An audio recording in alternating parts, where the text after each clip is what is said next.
Hello,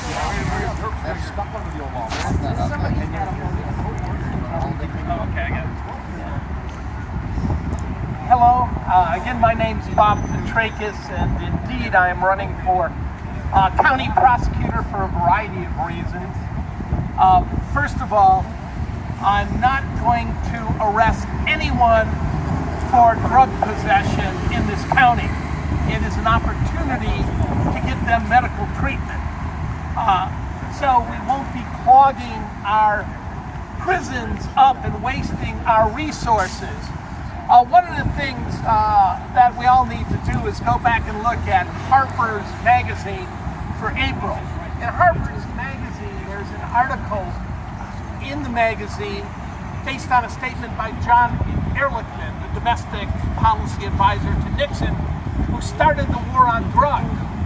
In it, he says that the war on drugs essentially had nothing to do with drugs. That he was, in fact, they were lying. It was an excuse to go after the black civil rights movement and the counterculture. That's what the war was about, to break up their organizations, to essentially begin the largest prison industrial complex on this earth.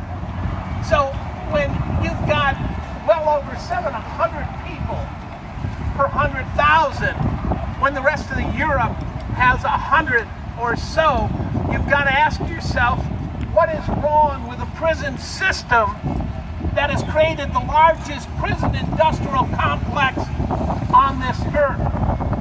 So, with that in mind, let's talk about some of the obvious reforms, particularly the Ohio Parole Board.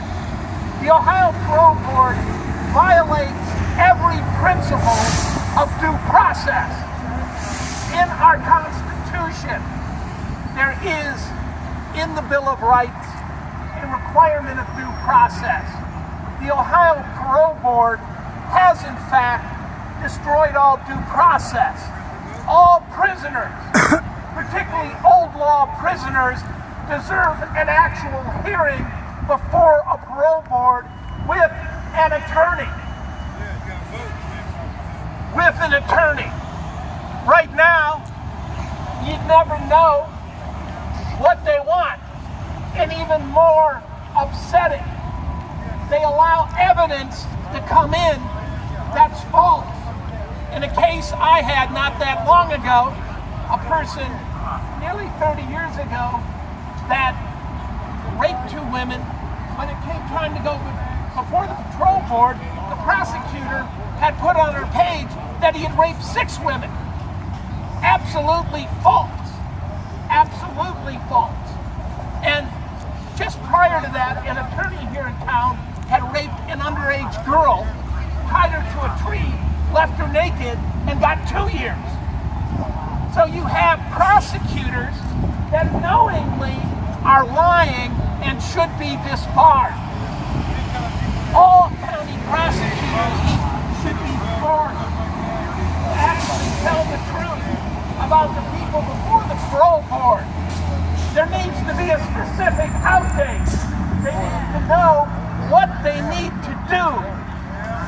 And if they've had problems, say they were caught with a dirty urine, they need to know the circumstances. Because increasingly I've known case after case where people have had injuries in prison and they haven't treated them properly with the medication they need when they throw their back out or break their knees on Ohio industrial prison detail. Prisoners have a right to be treated fairly and humanely. The prison system itself is one based on race and class. People are there because they couldn't afford a high-priced attorney. We have a class-based, racist prison system. We have locked up more people than Joe Stalin per capita. It needs to be devolved. We need to go to community corrections. We need a parole board that doesn't simply rubber stamp and they don't even show up for the hearing. They don't show up for the hearings. No lawyers are allowed. This violates human rights. It violates due process. Ohio needs to leave the medieval period and move into the 21st century. All human life has dignity. People who have been reformed need guidelines. They need to know what they need to do instead of perpetually waiting to die while incarcerated and making friends of John Kasich rich. Remember, it's John Kasich's old aide, who he lived with for years, who is the lobbyist who got one of the prisons privatized in this state. We need to bring these things forward. We need to demand that due process is upheld in Ohio. We need fair hearings. We need conditions and outtakes for these prisoners. That's what will make us just. That's what American values are about. Again, my name's Fitrakis Green, and I'm running for county prosecutor. Thank you.